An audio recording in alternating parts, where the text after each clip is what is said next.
Sigmund Freud n'est pas seulement le créateur de la psychanalyse, mais aussi un explorateur infatigable des aspects les plus cachés et les plus complexes de l'esprit humain.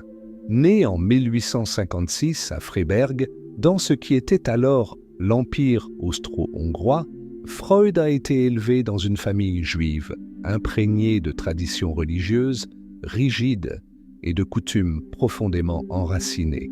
Cependant, sa nature interrogative et inquiète l'a amené à remettre en question ses enseignements religieux dès son plus jeune âge.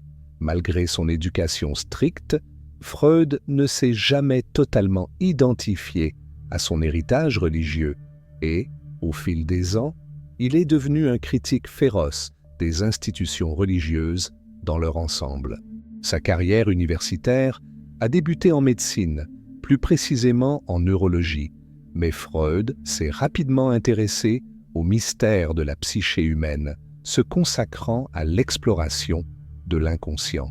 Au cours de ses recherches, il s'est rendu compte que de nombreux comportements considérés comme inexplicables ou irrationnels étaient directement liés à des processus mentaux cachés, souvent influencés par des peurs et des désirs inconscients. Freud a compris que les religions n'échappaient pas à ce phénomène, percevant en elles quelque chose qui allait bien au-delà des croyances ou des traditions culturelles. Il y voyait un symptôme clair des conflits internes de la psyché humaine. Dans des ouvrages célèbres tels que L'avenir d'une illusion et Moïse et le monothéisme, Freud soutient précisément que la croyance religieuse agit comme une sorte de mécanisme de défense, une réponse psychologique à l'angoisse et à l'incertitude existentielle. Selon lui, face au chaos et à l'imprévisibilité de la vie, l'être humain cherche instinctivement un refuge émotionnel, créant et projetant des figures divines comme des entités capables d'apporter réconfort, sécurité et explication aux questions les plus difficiles et les plus douloureuses de l'existence. Selon Freud, la conception de la figure de Dieu comme un père idéalisé, une autorité protectrice capable d'offrir une sécurité affective en période de crise et d'impuissance, en est un exemple. Tout comme un petit enfant se tourne vers ses parents pour obtenir protection et conseil, Freud s'est rendu compte que l'être humain adulte transfère ses besoins émotionnels vers la sphère divine, recherchant une figure paternelle parfaite qui non seulement protège, mais aussi guide moralement et établit des règles claires dans un univers chaotique et imprévisible. C'est pourquoi Freud n'a pas traité la religion comme une simple tromperie simpliste ou une erreur rationnelle. Il a défini la religion comme une illusion puissante, soutenue par des désirs profonds et inconscients. Dans le cadre de la psychanalyse, une illusion ne signifie pas seulement une erreur ou un mensonge délibéré, mais un désir profondément enraciné, projeté sur la réalité. Ainsi, il a cherché à comprendre non pas si Dieu existe ou non, mais pourquoi les gens ont besoin de croire en quelque chose de plus grand et de plus puissant qu'eux, révélant comment la foi religieuse répond à des besoins émotionnels complexes et profonds. L'approche freudienne a radicalement transformé la compréhension traditionnelle de la religion, la présentant comme une création psychique collective, une tentative humaine désespérée, mais compréhensible, de faire face à l'inconnu, à la souffrance et à la mort. Son objectif n'était pas de détruire ou de déprécier la foi, mais d'inviter les gens à réfléchir de manière critique au rôle émotionnel que joue la religion dans leur vie et aux vides émotionnels et existentiels qu'elle cherche à combler. Ce faisant, Freud a mis en lumière une réflexion profonde sur notre relation avec les croyances religieuses, ouvrant la voie à une compréhension plus large des motivations humaines derrière la foi. La foi dans le divin, selon la perspective de Freud, est essentiellement une extension des relations émotionnelles vécues pendant l'enfance, en particulier dans la dynamique avec les parents, projetées à l'échelle cosmique. Cette vision offre une vision profonde de la manière dont les êtres humains gèrent leurs besoins émotionnels tout au long de leur vie. Selon Freud, cette dépendance à l'égard d'une figure supérieure empêche la pleine maturation psychologique et maintient les individus dans un état permanent d'infantilisme émotionnel, incapables d'affronter pleinement les complexités de la vie adulte. Selon Freud, lorsqu'une personne dépend excessivement d'une autorité extérieure, en l'occurrence Dieu, pour définir son but et son sens, elle finit par renoncer à la pleine responsabilité de sa propre existence. L'individu reste ainsi bloqué dans une phase de développement émotionnel infantile, incapable d'accepter et de gérer les incertitudes inhérentes à la condition humaine.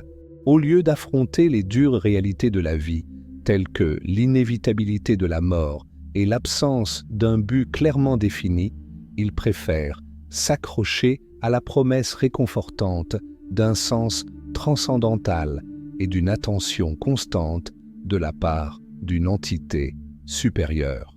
Cette dynamique n'est pas seulement un trait individuel, mais quelque chose de profondément enraciné dans la psyché collective. Freud ne considérait pas cette auto-illusion comme quelque chose de bénin ou d'inoffensif. Au contraire, il a affirmé que cette dépendance émotionnelle à l'égard des croyances religieuses génère une série de limitations psychologiques qui empêchent l'humanité d'atteindre une véritable autonomie émotionnelle et intellectuelle.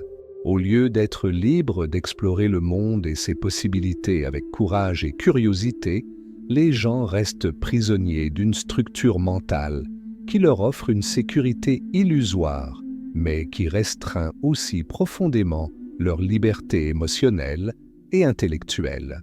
Dans Le malaise dans la culture, Freud développe cette critique en comparant explicitement les pratiques religieuses à une sorte de trouble obsessionnel, compulsif, collectif. De même que les névrosés adoptent des rituels tels que le lavage répété des mains ou la vérification constante des serrures pour soulager leur anxiété, les religions mettent en place des rituels tels que des prières, des sacrifices et des cérémonies qui visent à apaiser les peurs les plus profondes et les angoisses existentielles de l'humanité.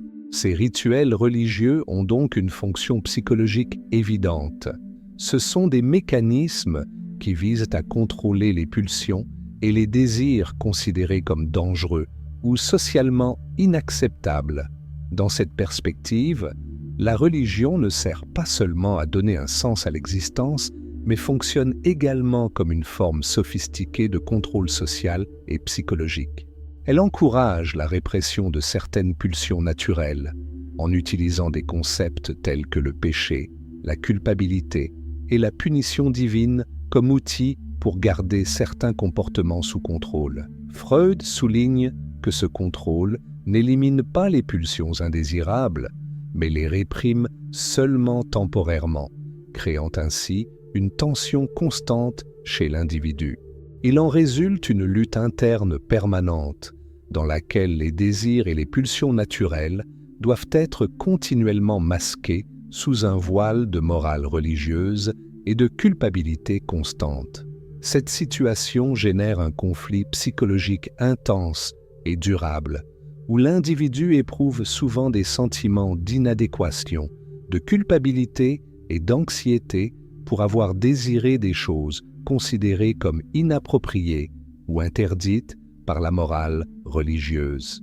Freud considérait que cette répression continue et le sentiment de culpabilité qui en découle étaient profondément préjudiciables à la santé émotionnelle et mentale des individus, les empêchant de vivre pleinement et authentiquement. Sa critique de la religion n'était donc pas superficielle ou simplement provocatrice, mais cherchait à mettre en lumière une réflexion essentielle sur les coûts émotionnels et psychologiques de la foi religieuse. Pour Freud, la religion n'est pas seulement un mécanisme psychologique individuel, mais aussi une structure de contrôle social complexe qui influence profondément les relations et le comportement collectif. Dans L'avenir d'une illusion, il explique en détail comment la religion, au cours de l'histoire, a été utilisée comme un outil puissant pour façonner et contrôler des sociétés entières en établissant ce qui est permis et interdit par la promesse du paradis et la menace de l'enfer. Ces croyances ont un impact psychologique énorme car elles fonctionnent à partir d'un système de récompense et de punition qui transcende l'existence terrestre. Freud affirme que ce mécanisme est extrêmement efficace, car, contrairement aux lois créées par l'homme, qui peuvent être remises en question ou modifiées, les dogmes religieux se présentent comme des vérités absolues et immuables. Cela confère à la religion un pouvoir unique d'influencer non seulement les actions, mais aussi les pensées, les sentiments et les valeurs fondamentales des individus. En croyant qu'une entité omniprésente et omnisciente surveille constamment leurs actions, les gens intériorisent la surveillance, ce qui rend l'autocensure plus puissante et plus efficace que n'importe quel contrôle externe, tel que les lois ou la police traditionnelle. Cette dynamique de contrôle interne renforce les structures sociales rigides et hiérarchiques, ce qui permet aux dirigeants religieux ou politiques de conserver plus facilement le pouvoir et de s'approprier ces croyances pour justifier leurs actions et leurs décisions. Freud a noté que, tout au long de l'histoire, la religion a souvent servi de justification morale aux guerres, aux persécutions et aux impositions culturelles. Des exemples historiques tels que les croisades, l'Inquisition et d'innombrables autres conflits démontrent clairement l'utilisation de croyances religieuses pour mobiliser des masses autour d'objectifs spécifiques, souvent violents ou oppressifs. En outre, Freud s'est rendu compte que le contrôle religieux de la pensée empêche le plein développement de la capacité critique des individus. Lorsque les dogmes religieux sont présentés comme des vérités absolues, la remise en question et la pensée indépendante deviennent subversives, dangereuses et souvent punies comme hérésie. Cela limite considérablement la capacité des individus à penser librement et à explorer le monde qui les entoure avec une curiosité authentique et une ouverture intellectuelle. La conséquence psychologique directe de cette situation, selon Freud, est l'infantilisation permanente des individus. En s'en remettant constamment à la guidance divine pour déterminer le bien et le mal, les gens restent dans un état de dépendance émotionnelle similaire à celui d'un enfant qui recherche sans cesse l'approbation et les conseils de ses parents. Freud estime que cette dépendance sape la capacité des individus à assumer la pleine responsabilité de leur vie et de leurs décisions, limitant ainsi leur maturité émotionnelle et intellectuelle. En maintenant cette dynamique infantilisante, la religion renforce le besoin constant d'une figure supérieure qui offre des réponses, une protection et une consolation. Or, pour Freud, il s'agit là d'une profonde limitation psychologique et sociale. L'individu qui accepte passivement les explications religieuses de la vie, de la mort et de la souffrance renonce à la possibilité de construire une vision personnelle, authentique et critique de la réalité, se retrouvant piégé dans une structure qui lui promet la sécurité affective mais limite sa liberté intellectuelle et émotionnelle. Par conséquent, Freud ne considérait pas la religion comme une simple croyance personnelle ou une question de foi, mais comme une institution profondément imbriquée dans la dynamique du pouvoir social et psychologique. Sa critique n'était pas superficielle ou simplement provocatrice. Au contraire, il s'agissait d'une analyse profonde et minutieuse de la manière dont les structures religieuses façonnent profondément la conscience humaine et les relations sociales. souvent au détriment de l'autonomie personnelle et de la capacité critique des individus. Pour Freud, accepter la réalité sans recourir à des croyances réconfortantes ou à l'idée d'une entité supérieure est l'un des plus grands défis de l'existence humaine. Selon lui, la vie n'a pas de sens prédéterminé ou transcendantal. Elle est, par essence, chaotique, imprévisible et indifférente à la souffrance et à l'angoisse de l'individu. Accepter pleinement cette réalité nécessiterait un courage émotionnel et intellectuel considérable, une volonté d'affronter l'inconfort et l'incertitude sans l'aide réconfortante de la foi. Freud pensait que, malgré le réconfort que la religion pouvait apporter, elle finissait par priver l'individu de la possibilité de mûrir sur le plan émotionnel. Selon Freud, la véritable maturité implique la capacité d'affronter la vie avec toutes ses incertitudes et ses contradictions, en acceptant pleinement la responsabilité de ses propres choix, sans la déléguer à une force extérieure ou divine. Ainsi, la foi, tout en offrant un refuge émotionnel immédiat, limite profondément la capacité de l'homme à assumer pleinement la responsabilité de son existence et de ses choix. Pour Freud, la liberté ne réside pas dans l'adhésion à des règles et à des dogmes établis de l'extérieur, mais dans la capacité à comprendre clairement les forces internes et externes qui façonnent notre comportement et, sur la base de cette prise de conscience, à faire des choix autonomes et conscients. Selon Freud, la religion, bien qu'elle semble fournir un guide moral solide et définitif, limite en pratique le développement d'une éthique personnelle authentique. En acceptant une morale imposée de l'extérieur, les individus mettent de côté le processus de réflexion critique nécessaire à la construction d'un système éthique véritablement personnel, cohérent avec leurs propres expériences et valeurs intérieures. Freud était pleinement conscient de la difficulté de ce processus. Rejeter le confort des certitudes religieuses, c'est affronter la vie sans garantie préétablie, ce qui peut être terrifiant. L'idée que nos actions ne sont pas régies par un destin ou un but plus grand, mais qu'elles sont le résultat direct de nos choix personnels et de nos responsabilités, implique de prendre un poids important. De nombreuses personnes préfèrent ne pas porter ce poids, optant plutôt pour la sécurité émotionnelle offerte par la croyance que leur vie fait partie d'un plan plus vaste, divinement orchestré.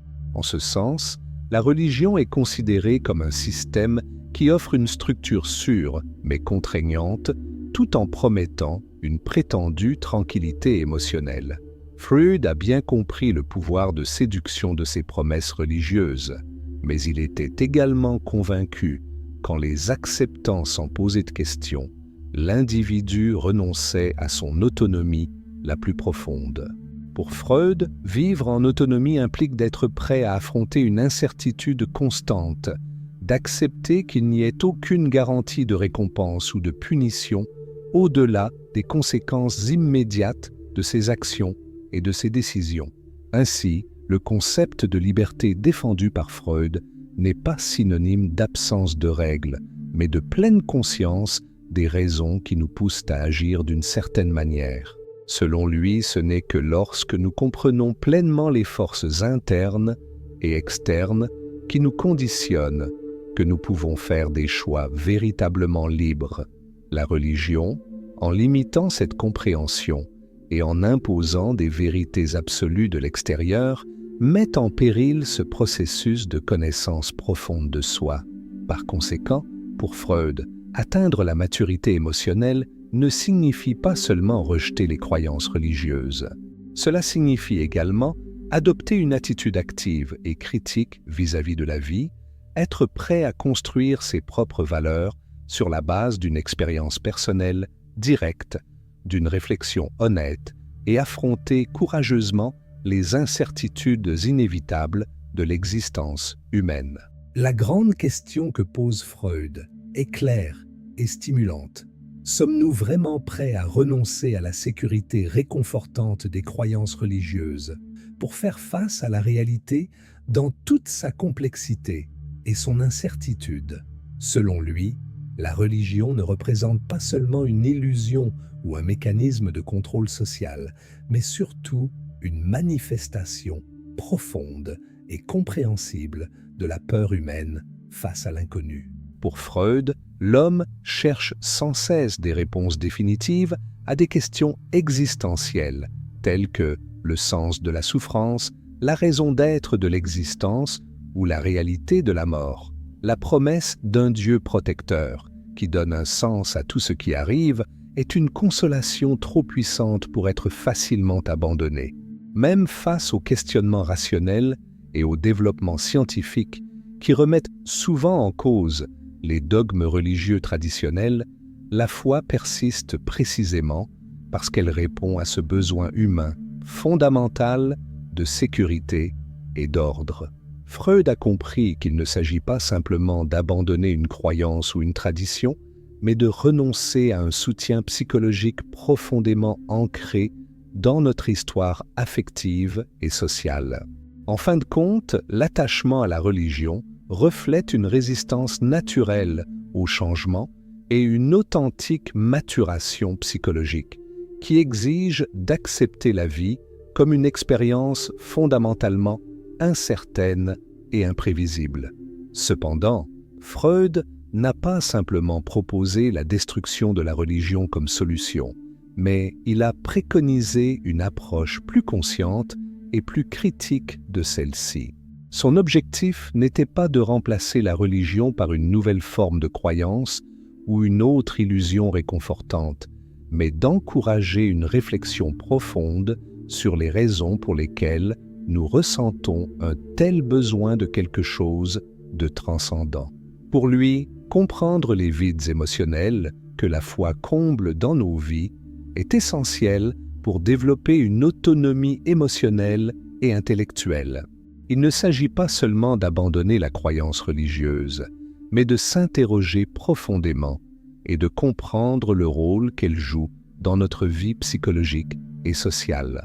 La provocation la plus forte de Freud réside peut-être dans l'idée qu'en abandonnant la religion, nous devenons pleinement responsables de notre destin et de nos choix.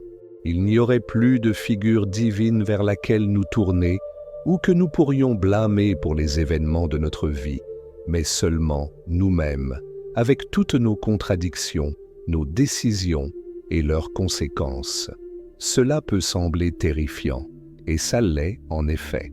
Mais Freud pensait que ce n'est que lorsque nous assumons la pleine responsabilité de notre existence que nous parvenons à une véritable liberté émotionnelle et intellectuelle. En ce sens, la véritable maturité ne consiste pas à trouver des réponses définitives et absolues, mais à accepter que de nombreuses questions n'aient jamais de solution définitive. Grandir, selon Freud, c'est renoncer aux certitudes rassurantes et affronter la vie avec courage, humilité et la volonté de douter en permanence. Si vous êtes arrivé jusqu'ici et que cette réflexion vous a apporté de la clarté ou vous a aidé à voir de nouvelles perspectives, j'aimerais vous demander quelque chose d'important. Aimez cette vidéo et abonnez-vous à la chaîne pour suivre d'autres contenus comme celui-ci. Et si ce que nous avons discuté aujourd'hui à propos de Freud et de la liberté émotionnelle a eu du sens pour vous, merci d'envisager de soutenir la chaîne avec le montant que vous jugez juste. Votre aide renforce ce travail et permet à un plus grand nombre de personnes d'accéder à un contenu plus approfondi et plus instructif. La réflexion sur nos valeurs les plus profondes n'est possible qu'avec la participation et le soutien de chacun d'entre vous. Merci beaucoup de nous avoir suivis et rendez-vous dans la prochaine vidéo.